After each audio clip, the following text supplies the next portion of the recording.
में। फूलमती काकी, अंजलि दीदी के लिए शहर से फोन आया है, जल्दी से भेजो दुकान पे, नहीं तो फोन कट जाएगा।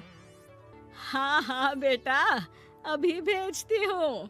अंजलि बेटा, तेरे लिए शहर से फोन है, सब काम छोड़ के जल्दी जाके सुन ले, नहीं तो फोन कट जाएगा। हाँ माँ, अभी जाती हूँ, जरूर मीनाक्षी दीदी का फोन आया होगा। हाय अंजलि।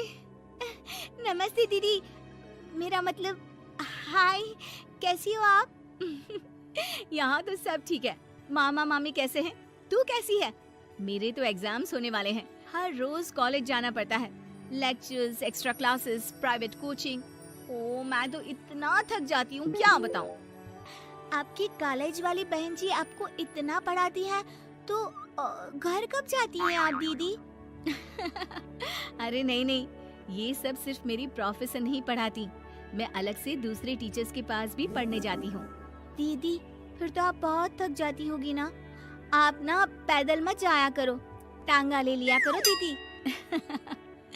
नहीं मेरी भोली बहन, ना मैं पैदल जाती हूँ, ना ही यहाँ टांगा मिलता है, मैं बस से जाती हूँ और थोड़ी दूरी के लिए रिक्शा ले लेती हूँ।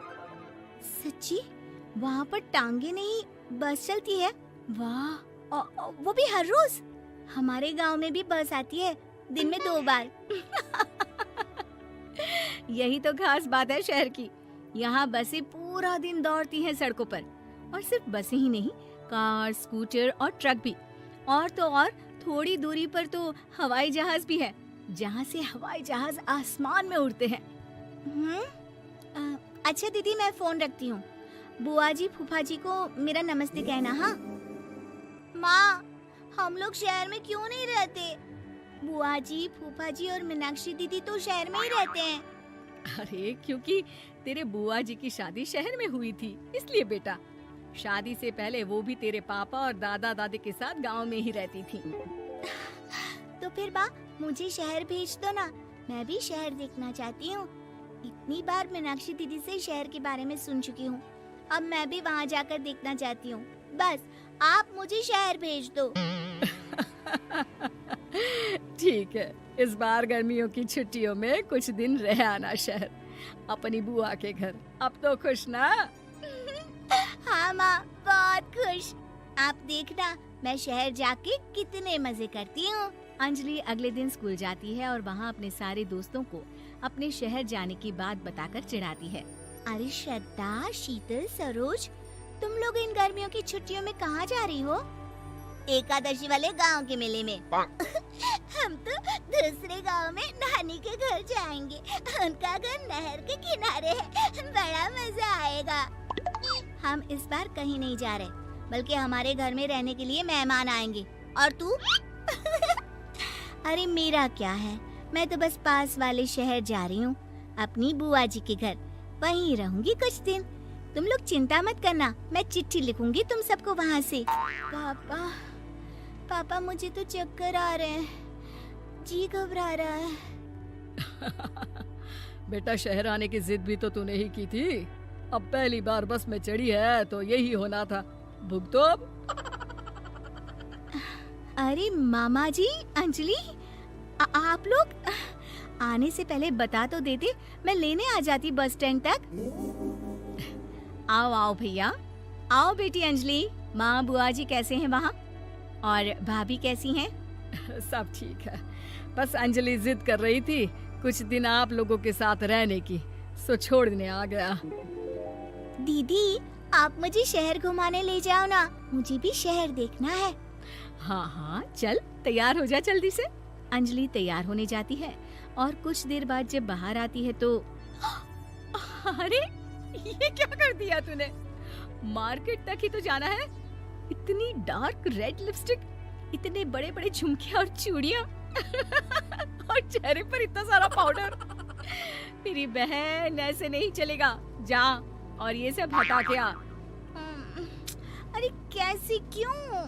मैंने शहर आने के लिए इतनी मेहनत से ये सब इकट्ठा किया था, और वैसे भी मैंने देखा है मोहल्ले की राधा काकी के टीवी पर एक फिल्म चल रही थी, उसमें हीरोइनें ना ऐसे ही तैयार होकर जाती है घूमने। सब पता है मुझे, मैं तो ऐसे ही जाऊंगी दीदी।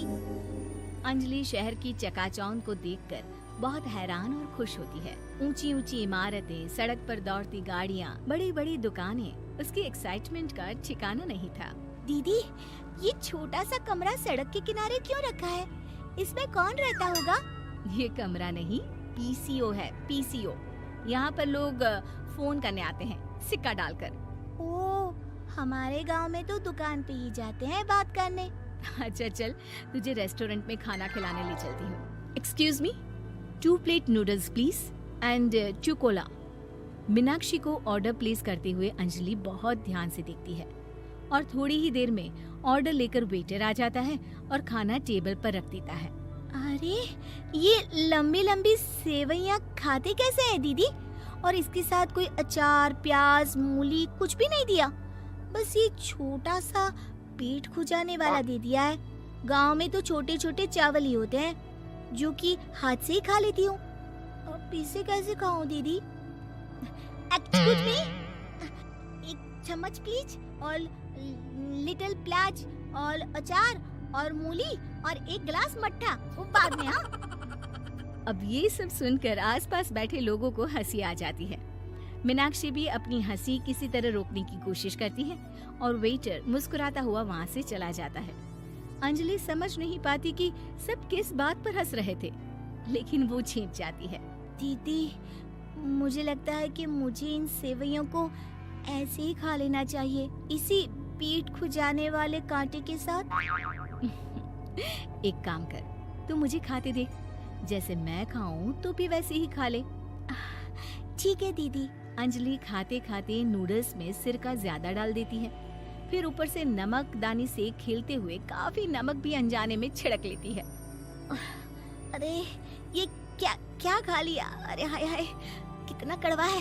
पानी पानी, ये काला शरबत ही पी लेती हूँ। और जल्दबाजी में अंजलि जल्दी जल्दी कोला पी लेती है, जिससे उसके नाक में झंझनाहट होती है। दीदी, मुझे ले चलो यहाँ से, मैं ये सब शहरी खाना नहीं खा सकती। अब शर्म के मारे मीनाक्षी अपनी बहन को वापस घर ले जाती है और कहती है कि देख अंजलि, माना कि शहर और गांव एक दूसरे से बहुत अलग है, लेकिन इसका मतलब ये नहीं कि हमेशा शहर ही बेहतर हो और उस वजह से हमें वो सब करना पड़े जो हम नहीं कर सकते। शहर में सहूलतें तो हैं ही, पर चुनौतियां भी हैं। हम जहाँ भी रहें, हमें कभी अपने आप को कम या ज्यादा नहीं समझना चाहिए। हर किसी भी नई जगह में ढलने में समय लगता है, उसके लिए तुम्हें दूसरों की नकल करने की कोई जरूरत नहीं है। बेटा, घूम लिया शहर या अभी और घूमना है? नहीं पापा, मैं अपनी गलती समझ गई हूँ, आप गांव ही ले चलिए मुझे।